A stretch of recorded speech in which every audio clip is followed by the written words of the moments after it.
마태복음 1장에 보면 예수님의 족보로부터 시작을 하죠. 근데 예수님의 족보 가운데 5명의 여성들의 이름이 등장을 합니다. 다말, 그리고 라합, 또 룻, 그리고 우리아의 아내, 이렇게 나오는데 우리아의 아내가 바로 오늘 본문에 나오는 밧세바를 말하는 것이죠. 그리고 예수님의 어머니인 마리아입니다. 이 5명의 여인들 가운데 특별히 밧세바는 다윗과 간음을 해서 아들을 낳았고요. 그리고 그 아들이 죽었죠. 간음을 했던 그러한 여인인데, 그런데도 불구하고 이 밧세바의 이름이 예수님의 족보에 등장하고 있다 하는 것은 정말 하나님의 특별한 은혜고 하나님의 특별한 섭리가 있는 것이다, 이렇게 말할 수 있는 것이죠. 이 밧세바는요, 아히도벨이라고 하는 사람의 손녀입니다. 아히도벨. 사무엘하 11장 3절을 보니까 이 밧세바가 누군가에 대한 이야기 쭉 나오는데요. 엘리암의 딸이라고 나오고요. 그리고 햇사람 우리아의 아내라고 나오는데, 이 엘리암이라고 하는 사람이 바로 아히도벨의 아들이죠. 이 아히도벨의 손녀인 밧세바. 이 아히도벨이 누구인가 우리가 좀 생각해 볼 필요가 있는데요. 아히도벨은 다윗 왕의 아주 유능한 책사, 모사, 이렇게 성경이 이야기를 합니다. 역대상 27장 33절을 보니까 다윗 왕의 모사, 이렇게 이야기하는데요. 이 사람이 얼마나 유능한 사람이었는가, 사무엘하 16장 23절 말씀을 보면 정말 재밌는 말씀이 나와요. 아히도벨이 베푸는 계략이 하나님께 물어서 받은 말씀과 같은 것이다, 이렇게 이야기를 해요. 아히도벨은 사람인데 이 사람인 아히도벨이 계략을 세우는 것이 마치 하나님의 말씀과 같이 여겨질 정도로 그렇게 유능한 책사였다는 거죠.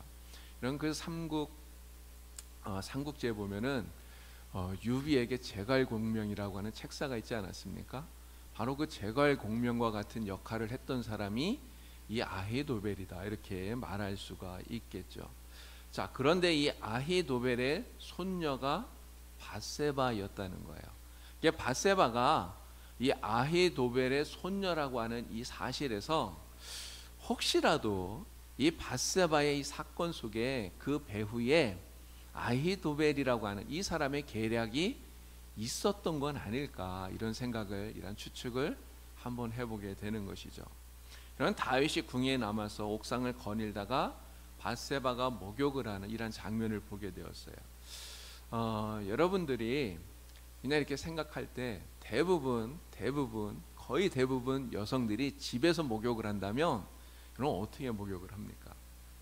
우리 지금은 다 이제 공중 목욕탕에 가지만 옛날에 그냥 공중 목욕탕 없을 때 집에서 목욕을 할 때 여러분들은 어떻게 하셨습니까?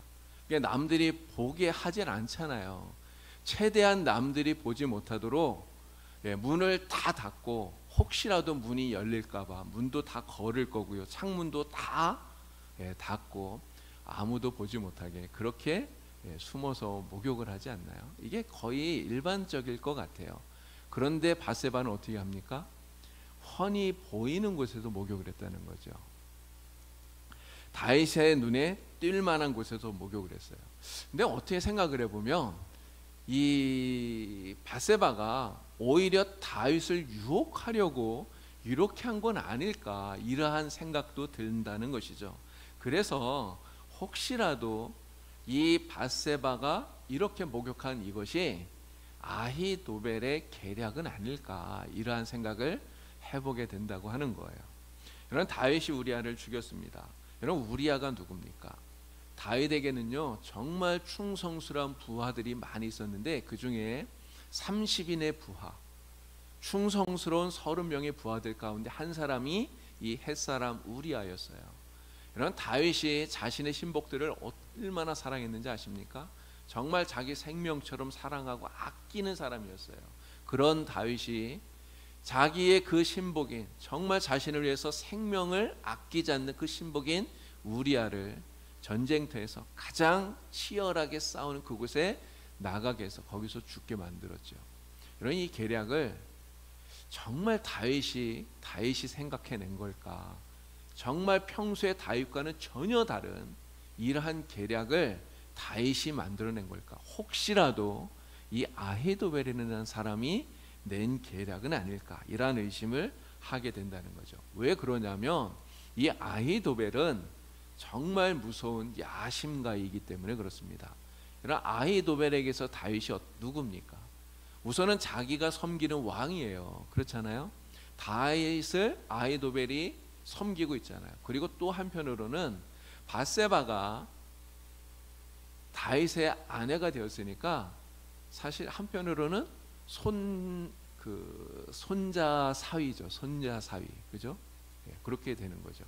자, 그런데 나중에 어떻게 합니까? 아히도벨이 이 다윗을 배반해요. 그러니까 권력에 대한 야심이 있기 때문에 그 야심 때문에 자기 왕을, 자기 손자 손녀 사이를 배신했다고 하는 거죠. 그리고 압살롬 편에 붙게 됩니다. 압살롬이 반역을 일으켰을 때 그 압살롬의 반역을 이끌어가던 그 모략가가 바로 이 아히도벨이라는 사람이에요. 다윗이 왕궁을 버리고 도망을 치죠. 거기에 이 압살롬이 들어옵니다. 그때 그 왕궁을 지키도록 후궁들을 몇 사람 이렇게 남겨놓고 갔는데 아히도벨이 어떤 계략을 펼칩니까?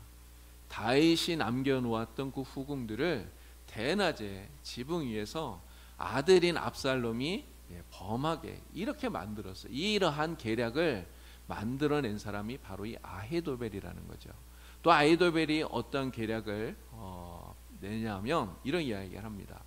지금 왕궁을 떠나서 이제 피신을 가 있는 이 다윗을 빨리 쫓아가서 기습해서 전멸을 시키자, 이러한 계략을 냈어요. 자, 그런데 그러한 계략을 압살롬이 받아들이질 않아요. 왜 그랬냐면 그때 위장 항복을 했던 후세라고 하는 다윗의 친구가 있습니다. 이 다윗의 친구인 후세가 다른 계략을 냈어요.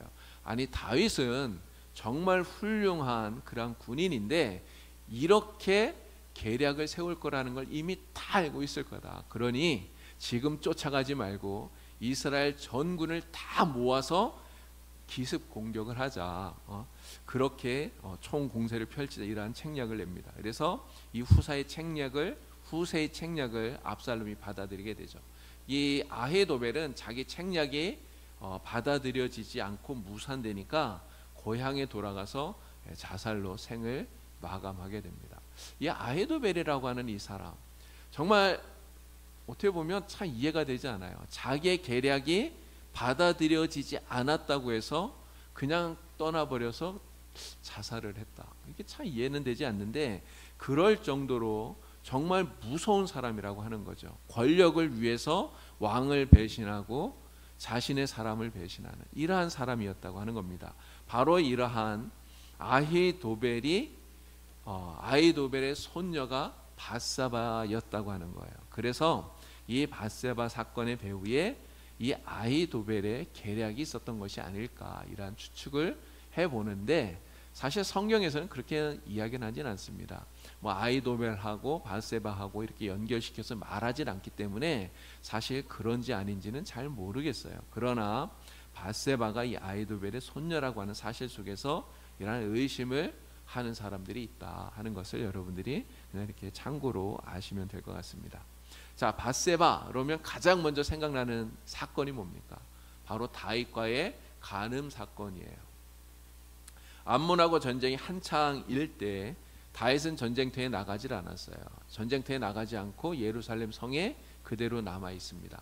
근데 사실 다윗이 전쟁터에 나가지 않은 것을 탓할 수는 없어요. 왜 그러냐면 이런 왕이 전쟁마다 나간다는 게 말이 되질 않죠.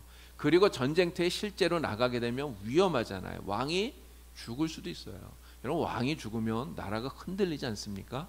그렇기 때문에 다윗이 전쟁터에 나갔지 않았다는 사실 자체는 문제가 되지 않아요. 그런데 지금 군사들은 전쟁터에 나가서 목숨을 걸고 싸우고 있는데 다윗이 어떻게 합니까? 여러분, 사무엘하 11장 2절 말씀을 보면 이런 이야기를 해요. 저녁 때에 다윗이 그의 침상에서 일어났대요. 여러분, 다윗이 저녁 때 침상에서 일어났대요. 여러분, 왜 저녁 때 침상에서 일어납니까? 낮잠을 잔 거예요. 뭐 피곤하니까 낮잠 잘 수도 있겠죠. 그런데 지금 상황은 군사들이 나가서 적들과 싸우고 있는 정말 치열한 전투를 벌이고 있는 그러한 때라는 거죠. 정말 정신을 집중하고 그렇게 해야 될 그때에 다윗은 정말 한가롭게 낮잠을 자다가 일어나서 옥상을 거닐다가 한 여인이 목욕하는 것을 보게 되었다는 거예요. 그리고 그 모습에 반해서 그 여인과 간음을 하고 그리고 임신을 하게 되니까 그 사실을 숨기려고 그 여인의 남편인 우리아를 죽이게 되는 이러한 범죄를 저지르고 말았다는 거죠. 바로 이것은 심각한 문제가 아닐 수 없다 말할 수 있는 것입니다. 그러나 다윗은 정말 큰 범죄를 저지른 거예요. 이 다윗의 범죄에 그런데 문제는 다윗만 그러면 죄를 범했느냐, 다윗만 잘못했느냐, 우리가 이렇게 말할 수 있을까요? 그럼 밧세바는 어떻습니까? 밧세바에게는 잘못이 없을까요? 사실 그렇지 않다는 거죠. 다윗도 범죄했지만 밧세바 역시도 잘못을 했다는 거예요.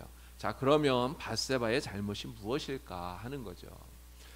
밧세바의 잘못이 무엇일까?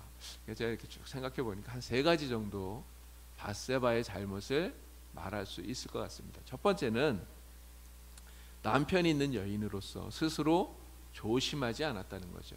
그리고 올바른 처신도 하지 않았다는 것, 이것이 밧세바의 큰 잘못이라 말할 수 있습니다.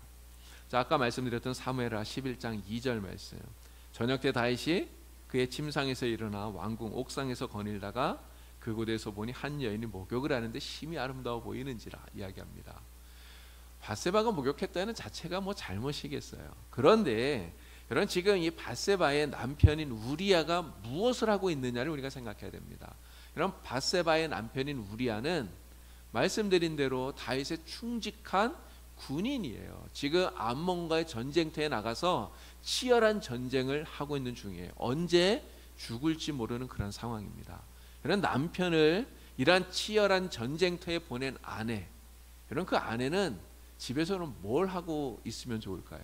뭘 해야 됩니까?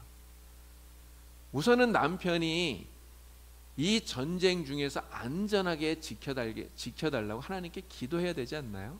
그리고 이스라엘이 이러한 전쟁에서 승리할 수 있게 해달라고 기도해야 되는 거죠. 물론 하루 종일 기도해야 할 수 있겠습니까? 그러나 마음을 놓지 말고 긴장을 풀지 말아야 된다고 하는 거예요.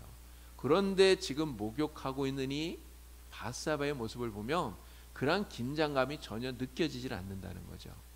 또 남편이 있는 아내로서 스스로 조심하지 않는 이런 모습도 보여지게 된다고 하는 거예요. 아까도 말씀드린 것처럼 밧세바가 목욕하는 그 장면을 다윗이 봅니다. 근데 다윗이 보려고 본 게 아니에요. 그냥 다 보이도록 밧세바가 그렇게 목욕을 하고 있기 때문에 그냥 본 거예요. 다윗도 잘못했지만 정말 이렇게 스스로 조심하지 않는 밧세바 역시도 크게 실수하고 있는 것이다 말할 수 있다는 것이죠. 다윗이 보고 정말 한눈에 반할 정도로 미모를 갖춘 이러한 여인이 아직 해가 떨어지지도 않은, 그래서 밝은 아직 낮인데 오히려 보란듯이 밖에서 이렇게 목욕을 한다? 오히려 다윗을 유혹하는 것처럼 느껴질 정도로 이렇게 목욕을 한다? 이것은 큰 실수를, 잘못을 범하고 있는 것이다 말할 수 있다고 하는 것이죠. 남편을 전쟁터에 보낸 아내로서 남편의 안위를 걱정하는 이런 절박한 마음은 갖지 않고 오히려 남편이 있는 여인으로서 이렇게 올바른 처시를 하지 못하는 밧세바의 잘못을 우리가 생각해 볼 수 있다는 겁니다. 자, 두 번째, 밧세바는 무슨 잘못을 했을까? 이러한 실수를 했는데도 불구하고 그 실수를 돌이키지를 않았다는 거예요. 돌이켜보고 반성하지를 않았다는 것이죠. 사무엘하 11장 4절을 보니까요, 다윗이 전령을 보냈다고 이야기합니다. 근데 전령을 2번이나 보냈어요. 한 번은 보내서 그가 누구인가를 알아보았고요. 그리고 두 번째는 보내서 다윗이 이 밧세바를 불러오는 거죠. 여러분, 전령을 보내서 밧세바를 부를 때 밧세바는 그 부름을 받고 과연 어떻게 하는 것이 옳은 행동이었을까 하는 거예요. 렘브란트라고 하는 정말 유명한 화가가 있는데, 이 렘브란트가 목욕하는 밧세바라고 하는 이 그림을 그렸습니다. 목욕을 마치고, 그리고 이렇게 앞에 보면 하녀가 지금 이 밧세바의 발을 이렇게 닦아주고 있죠. 근데 여러분, 그 밧세바의 오른손을 보시면 손에 이렇게 쪽지 하나를 들고 있어요. 종이 하나를. 여러분, 그 종이가 뭘까요? 바로 다윗이 오라고 부른 그 전갈이 담겨 있는 쪽지예요. 지금 다윗의 전갈을 받고 그 편지를 들고, 그리고 이 밧세바가 고민하고 있는 거예요. 이 밧세바의 표정을 보면 굉장히 고민하고 있는 그런 표정이다, 이런 느낌이 듭니다. 가야 되나 말아야 되나 고민하는 거겠죠. 여러분, 지금 남편은 전쟁터에 나가 있어요. 지금 밧세바는 집에 혼자 있습니다. 그런데 이러한 남편이 있는 여인을 왕이 은밀히 부른다. 여러분, 이게 정상적인 건가요? 이건 정상적인 일이 아니에요. 이건 흔한 일이 아닌 겁니다. 여러분, 그렇다면 밧세바가 분명히 생각을 해야 되죠. 왜 왕이 나를 부를까? 내가 혹시 목욕하는 것을 왕이 보았을까? 이런 생각을 하면서 자기가 실수했던 그런 것들을 되돌아보고 무언가가 잘못되었다라고 하는 것을 깨달았어야 된다고 하는 것이죠. 그리고 잠시나마 흐트러졌던 자신의 몸과 마음을 바로 잡고, 그리고 이 다윗의 부름에 내가 어떻게 응할 것인가를 깊이 고민해야 됐다는 거예요. 그래야만 지금 한번 실수는 했더라도 또 다른 더 큰 실수를 하지 않기 때문에 그런 것입니다. 사람은 누구나 실수해요. 그렇지 않습니까? 실수하지 않는 사람은 없어요. 다 실수를 해요. 그런데 중요한 것은 실수를 했을 때 그 실수하고 난 다음에 어떻게 하느냐가 더 중요한 거예요. 실수하고 난 다음에 내가 왜 실수를 했는지, 어떻게 하다가 실수를 했는지, 이것을 돌이켜 보아야 된다는 거죠. 그래야만 다음에는 그와 같은 실수를 하지 않을 수 있기 때문에 그런 것입니다. 여러분, 베드로도 실수했어요. 예수님을 모른다고 부인했습니다. 여러분, 예수님을 모른다고 부인한 이 베드로, 그렇게 큰 실수했는데 그 다음에 어떻게 하죠? 닭 우는 소리를 들었을 때 그는 밖에 나가서 크게 통곡합니다. 여러분, 나중에 베드로는요, 닭 우는 소리만 들으면 이 사건이 생각이 났을 거예요. 자기가 예수님을 부인했던 그 사건이 생각이 났을 거예요. 그러면 베드로는 그것을 생각하면서 내가 왜 실수했는지, 어떻게 하다가 실수했는지 그것을 생각하고, 닭 우는 소리만 들으면 진짜 내가 절대로 예수님을 부인하지 말아야지, 예수님 떠나지 말아야지, 이렇게 다짐하는 그러한 마음을 되새겼을 거예요. 자, 그런데 밧세바는 실수를 하고도 자신의 실수에 대해서 돌이켜보지를 않았다는 거예요. 잠깐 고민했겠지만 그 고민은 진짜 잠깐. 자기를 부러운 그 전령을 따라서 왕궁으로 들어갑니다. 들어가서 다윗과 동침하는 이러한 죄를 범하게 되었다는 거죠. 자, 밧세바의 또 하나의 잘못은 무엇일까? 세 번째는 이거예요. 왕의 이러한 잘못된 부름에 대해서 단호하게 거절하지 못했다고 하는 것. 이것이 밧세바의 잘못이라고 생각이 됩니다. 물론 왕이 불렀는데 여러분, 거절하기가 쉽나요? 여러분, 왕의 부름을 어떻게 거절합니까? 정말 왕의 부름을 거절하는 것은 어려워요. 그래서 밧세바는 나름대로 핑계거리가 있습니다. 아니, 왕이 불렀으니 내가 어떻게 거절합니까? 라고 말할 수 있겠죠. 그러나 아무리 왕의 부름이라 할지라도요, 그것이 잘못된 거라면, 왕이 부르는 그 부름이 잘못된 거라면, 죄를 짓는 것이라면, 바르지 않다면 여러분 어떻게 해야 됩니까? 왕의 부름이라 할지라도 단호하게 거절할 수 있는 이러한 용기를 가져야 된다고 하는 거예요. 만약에 밧세바가 이 다윗의 부름에 대해서 아니라고, 아니요, 여러분, 만약에 이렇게 단호하게 거절하고 가지 않았다면 여러분 어떻게 되었을까요? 밧세바를 다윗이 죽이기라도 했을까요? 여러분, 그러지 않았을 것 같아요. 제가 생각해 보니까 만약에 밧세바가 거절했더라면 다윗이 그 순간적인 욕정에 끌려서 자기가 밧세바를 불렀지만 이것이 잘못된 일이구나 하는 것을 다윗이 분명히 깨달았을 거예요. 그래서 하나님 앞에 회개하고 바로 돌아오지 않았을까 생각이 됩니다. 그런데 자기의 이 부름에 동조하고 자기를 따라오는 이 밧세바를 보고 여러분 다윗이 어떻게 합니까? 정말 담대하게 죄를 짓는 거예요. 간음죄를 짓고 살인죄를 범하고 그렇게 하는데 조금의 망설임도 없었다라고 하는 거죠. 여러분 나봇이라고 하는 사람 우리가 잘 알지 않습니까? 나봇. 아합 왕이 나봇에게 포도원을 팔라 그랬어요. 자기에게 포도원을 팔라. 내가 그 포도원을 가지고 나물밭을 만들고 싶다. 나에게 팔아라. 여러분 왕이 팔라고 하는데 그것을 어떻게 거절합니까? 그런데 나봇이 어떻게 해요? 거절해요. 여러분 나봇이 왜 왕이 포도원을 팔라고 하는 것을 거절합니까? 이유는 단순해요. 그 포도원은 하나님이 자신의 조상들에게 주신 기업이기 때문에 그 기업을 비록 왕이라 할지라도 파는 것을 하나님이 기뻐하지 않는다는 거예요. 그래서 안 파는 겁니다. 여러분 나봇이 이 왕의 명령을 거절하면 죽임당할 수 있다고 하는 사실을 몰랐을까요? 잘 알고 있었어요. 그리고 실제로 나봇은 죽었습니다. 나봇은요 이 왕의 명령을 거절했기 때문에 이 이세벨의 악한 계교로 인해서 누명을 쓰고 돌에 맞아 죽었어요. 그럼에도 나봇은 비록 왕이라 할지라도 옳지 않은 것에 대해서 단호하게 아니라고 말할 수 있는 이러한 용기를 가지고 있었다고 하는 것이죠. 히브리서 말씀 우리 같이 한번 읽어보도록 하겠습니다. 히브리서 3장 13절 말씀 우리 다 같이 함께 읽겠습니다. 오직 오늘이라 일컫는 동안에 매일 피차 권면하여 너희 중에 누구든지 죄의 유혹으로 완고하게 되지 않도록 하라. 아멘. 히브리서의 이 말씀이 우리에게 무슨 이야기를 합니까? 죄의 유혹을 받아서 우리가 완고하게 되지 않도록 또 믿음에서 떨어지지 않도록 우리가 서로를 날마다 서로 권면하고 또 격려하고 그렇게 하라는 거예요. 여러분 우리는 밧세바처럼 죄의 유혹을 받을 때가 있어요. 우리가 살다 보면 그러한 유혹들이 우리에게도 많이 온다는 거죠. 또 나봇이 받았던 것처럼 불의한 요구를 받을 때가 분명히 있습니다. 여러분 그러한 불의한 요구, 그러한 잘못된 죄의 유혹들이 우리에게 올 때 우리가 그것을 어떻게 해야 되겠느냐 하는 것이죠. 여러분 어떻게 해야 됩니까?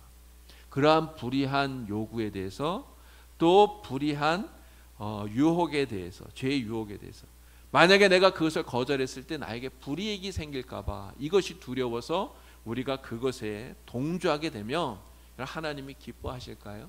절대 기뻐하지 않으신다는 거죠. 우리는 절대로 어떠한 불의한 요구나 죄의 유혹에 대해서도 우리가 그것에 넘어가서 믿음 잃어버리지 않도록 서로를 격려하면서 그것을 이겨낼 수 있는 그러한 용기를 가져야 된다고 하는 것입니다. 설령 그것 때문에 우리가 불이익을 받더라도 설령 그것 때문에 우리가 큰 손해를 입더라도 그래도 우리는 포기할 수 있는 그것을 거절할 수 있는 그러한 용기를 가져야 된다는 거죠. 또 그렇게 할 수 있도록 서로를 격려하고 권면해야 된다고 하는 것입니다. 이러한 용기를 가지고 이런 신앙생활을 할 수 있기를 우리 주님의 이름으로 축원합니다. 자, 밧세바라고 하는 이 여인은요 간음 사건, 이 사건을 통해서 아들을 낳게 되었는데 사실은 그 아들이 죽었어요. 그래서 큰 슬픔을 겪은 여인이라 말할 수 있는 것이죠. 이 아이의 죽음은 바로 하나님의 징계라고 말할 수 있습니다. 사무엘하 12장 14절을 보니까 나단 선지자가 와서 하나님의 말씀을 전하면서 이런 이야기를 해요. 이 일로 말미암아 여호와의 원수가 크게 비방할 거리를 얻게 하였으니 당신이 낳은 아이가 반드시 죽으리이다 이야기를 합니다. 다윗과 밧세바 사이에 태어난 이 아이가 반드시 죽는다 예언을 했어요. 근데 그 예언대로 아이가 심하게 앓기 시작하죠. 그러나 이 아이가 앓기 시작하니까 다윗이 어떻게 합니까? 자, 사무엘하 12장 16절 17절 말씀 보면 다윗이 하나님 앞에 기도하는 장면이 나와요. 이 아이를 위해서 기도하는 거예요. 아이를 위해서 간구하는 거예요. 금식하고 하나님 앞에 엎드려서 간절히 구하는 거예요. 그럼 무슨 기도를 했을까요? 다윗은 아마 이렇게 기도하지 않았을까요?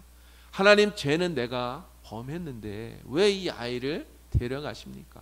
나를 벌하시고 이 아이는 제발 좀 살려주세요. 아마 그렇게 기도하지 않았을까 싶어요. 그런 다윗이 이렇게 간절히 금식하면서 기도할 때 밧세바는 뭐 하고 있었을까요? 밧세바. 성경에는 밧세바가 뭐 했는지 나오지 않습니다. 밧세바의 행실에 대해서 이야기를 하지 않아요. 그래서 정확히 알 수는 없지만, 그러나 나중에 밧세바가 하나님의 은혜를 받잖아요. 은총을 받잖아요. 여러분, 누가 은총을 받습니까? 회개한 사람이 은총을 받는 거예요.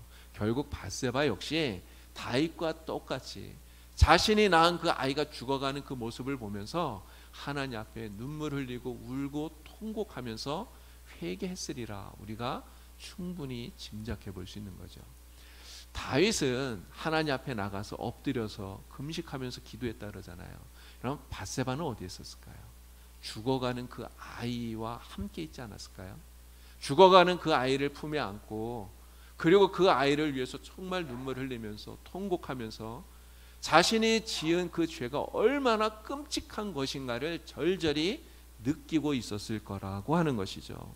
욕정에 이끌려서 하나님 말씀 어기고, 그리고 범죄한 결과가 얼마나 비참한가를 그들은 처절하게 느끼고 있었다라고 하는 거예요. 이런 죄라는 것이 정말 이렇게 무서운 것 아닙니까? 하나님께서 죄에 대해서 정말 단호해요. 하나님은 죄에 대해서 단호하게 징벌하셔요. 죄를 그냥 넘어가지 않는다는 거죠. 여러분, 왜 하나님께서 이렇게 죄에 대해서 단호하게 우리에게 심판하실까? 그 이유가 있습니다. 두 가지를 생각해 볼 수 있어요. 하나는 죄가 바로 하나님의 영광을 가리기 때문에 그런 것입니다. 하나님의 명예를 손상시키기 때문에, 그래서 하나님은 죄에 대해서 단호하게 우리를 대처하시고 그리고 우리를 징벌하신다라고 하는 거예요. 하나님께서 이스라엘 백성들 출애굽하시고 구원해 주신 이유에 대해서 이렇게 이야기합니다. 레위기서 11장 45절 말씀이에요. 우리 같이 말씀 읽어보도록 하겠습니다. 나는 너희의 하나님이 되려고 너희를 애굽 땅에서 인도하여 낸 여호와라. 내가 거룩하니 너희도 거룩할지어다. 아멘. 왜 하나님이 이스라엘 백성들을 이끌어내셨다고요? 내가 너희의 하나님이 되기 위해서, 다른 말로 하면 너희를 나의 백성 되게 하려고 너희를 구원하였다, 이렇게 말씀하셨어요. 그렇기 때문에 하나님의 백성이 된 이스라엘 백성들은요, 하나님이 거룩하신 것처럼 그들도 거룩해야 할 의무가 있다는 거죠. 자, 그런데 그런 하나님의 백성들이 죄를 범하게 되면 어떻게 됩니까? 그 죄가 단지 그 죄를 지은 사람만의 수치나 불명예로 끝나는 게 아니라는 거죠. 그들을 하나님의 백성 삼아 주신 하나님의 영광이 가려지게 되고요, 그들을 하나님의 백성으로 삼으신 하나님의 명예가 손상되어지는 엄청난 결과를 만들게 된다라고 하는 거예요. 이런 나단 선지자가 이 다윗에게 와서 말하면서 14절에 이렇게 이야기했어요. 이 일로 말미암아 여호와의 원수가 크게 비방할 거리를 얻게 하였다, 이렇게 얘기합니다. 이 일이라는 게 뭐예요? 다윗과 밧세바가 범죄한 것이죠. 그 범죄로 말미암아서 하나님의 원수들이 하나님을 비방할 거리를 얻게 만들었다는 거예요. 하나님의 영광이 가려지게 만들고 하나님의 이름이 먹칠을 당하는, 하나님이 욕을 먹게 만드는 이러한 일이 되었다고 하는 거예요. 여러분, 오늘 우리가 하나님의 백성이 되지 않았습니까? 하나님이 우리를 구원하셔서 하나님의 자녀 삼아 주셨어요. 오늘 우리가 하나님의 자녀가 되었다는 것, 하나님의 백성 되었다는 것, 바로 하나님의 이 거룩하심을 본받아서 우리도 거룩한 삶을 살아야 할 의무와 책임이 있다고 하는 것을 우리에게 가르쳐 주고 있는 겁니다. 여러분, 그런 우리가 하나님의 자녀고 하나님의 백성인 우리가 죄를 범한다. 여러분, 그러면 그 죄가 단지 나의 죄, 그냥 나의 명예가 실추되어지는 여기서 끝나는 게 아니라는 거죠. 우리를 구원하시고 우리를 자녀 삼아주시고 우리를 백성 삼아주신 하나님의 영광이 가려지게 되고요. 내가 범하는 그 죄 때문에 하나님의 이름이 욕을 먹는 이러한 불행한 일이 벌어지게 된다는 거예요. 여러분, 그래서 우리는 죄를 멀리 해야 되는 것입니다. 어떻게 해서든지 죄를 짓지 않으려고 노력해야 된다고 하는 거죠. 하나님을 닮은 거룩한 삶을 살아가는 그러한 성도가 다 되어야 된다고 하는 것입니다. 자, 왜 하나님은 우리에게 죄에 대해서 이렇게 단호하시고 또 무섭게 징계를 하시나? 또 하나의 이유는 이거예요. 바로 이 죄라고 하는 것이 우리를 하나님에게서 단절시키는 것이 되기 때문에 그렇다는 거예요. 여러분, 하나님께서 아담과 하와를 만드시고 그리고 에덴 동산에서 함께 거하셨잖아요. 자, 창세기 3장 8절 말씀을 보니까 이 아담과 하와가 하나님의 낯을 피하여 동산 나무 사이에 숨었다 이야기를 합니다. 아담과 하와는 하나님과 함께 동산에서 같이 거닐면서 하나님의 얼굴을 전혀 두려워하지 않았어요. 근데 왜 이들은 숨게 되었을까요? 왜 하나님을 두려워하게 되었을까요? 바로 하나님의 명령을 어기고 선악과를 따먹은 죄를 범했기 때문에 그런 것입니다. 이게 죄가 하나님을 두려워하게 만들고 하나님에게서 떨어지게 만든다고 하는 것이죠. 하나님께서 우리를 자녀 삼으시고 우리를 백성 삼으시고 우리를 구원하신 이유가 무엇이냐? 우리에게 복 주시려고요. 우리에게 은혜를 베풀어 주시려고, 우리와 영원히 함께 하시려고, 우리에게 기쁨을 주시려고 하나님이 우리를 구원해 주신 거예요. 그런데 우리가 죄를 범하게 되면 바로 하나님과 우리 사이를 단절시켜서 하나님이 우리에게 주시려고 하는 그 복이 오지 못하게 되는 거죠. 여러분, 그러니까 죄를 범하면 그래서 하나님의 복을 받을 수 없는 겁니다. 죄를 범하면 은혜도 받을 수 없는 거고요. 하나님이 주시는 기쁨도 평안도 아무것도 받을 수 없어요. 죄를 범하면 오직 하나님의 심판과 저주만이 임할 뿐이다라고 하는 것이죠. 여러분, 그렇기 때문에 우리를 하나님에게서 단절되게 만들고 우리를 하나님에게서 떨어지게 만드는 이 죄를 우리는 절대로 멀리하는 사람이 되어야 되는 것입니다. 그래서 성경이 우리에게 뭐라고 말합니까? 악은 모양이라도 버려라, 이렇게 이야기하는 거예요. 절대로 죄는 모양이라도 버려라. 우리가 생각으로 마음으로 죄를 짓기도 하죠. 여러분, 구약 시대는 사실 생각으로 짓는 죄이란 것은 처벌하지 않았어요. 근데 예수님께서 뭐라고 말합니까? 우리가 마음으로 생각으로 짓는 죄도 다 죄라고 말씀하시잖아요. 우리는 정말 행동만이 아니라 우리의 마음도 생각도 죄악된 것으로부터 멀리 떨어지도록 정말 우리가 죄 짓지 않도록 진짜 노력하고 애쓰는 그런 사람들이 다 되어야 될 줄로 믿습니다. 우리가 그렇게 정말 죄로부터 나를 멀리 떨어져서 정말 죄 짓지 않으려고 노력하면 우리 하나님이 우리를 반드시 도와주시죠. 하나님 은혜 가운데 살아갈 수 있도록 하나님이 만들어 주실 줄로 믿습니다. 자, 이 밧세바는 이렇게 큰 죄를 하나님께 범했어요. 자, 그러나 밧세바, 이게 중요해요. 그럼에도 불구하고 하나님의 은총을 받은 사람이 되었다는 거예요.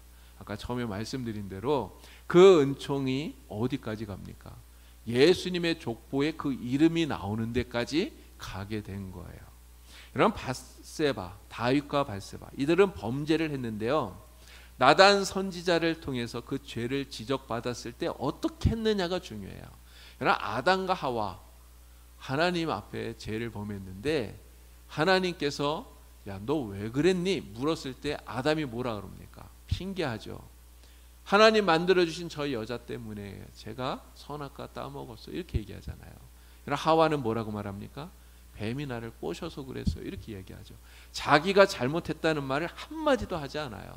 아담도 하와도 하나님 앞에 잘못했다는 이야기를 하지 않습니다. 자, 그런데 다윗은 뭐라고 말합니까?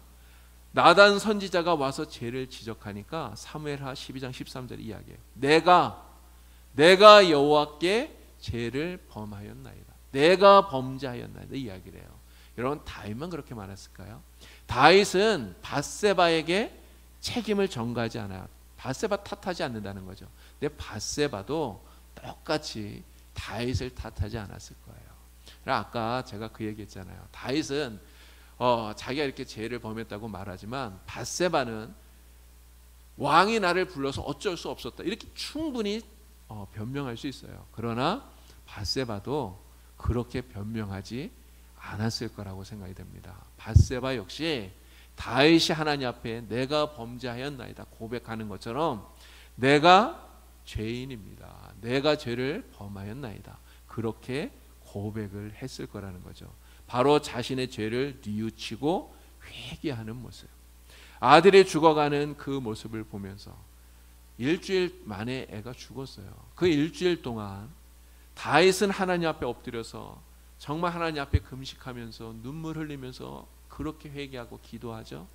밧세바는 그 아이가 죽어가는 그 아이를 끌어안고 눈물 흘리면서 금식하면서 그렇게 하나님 앞에 기도하고 회개했다고 하는 거예요.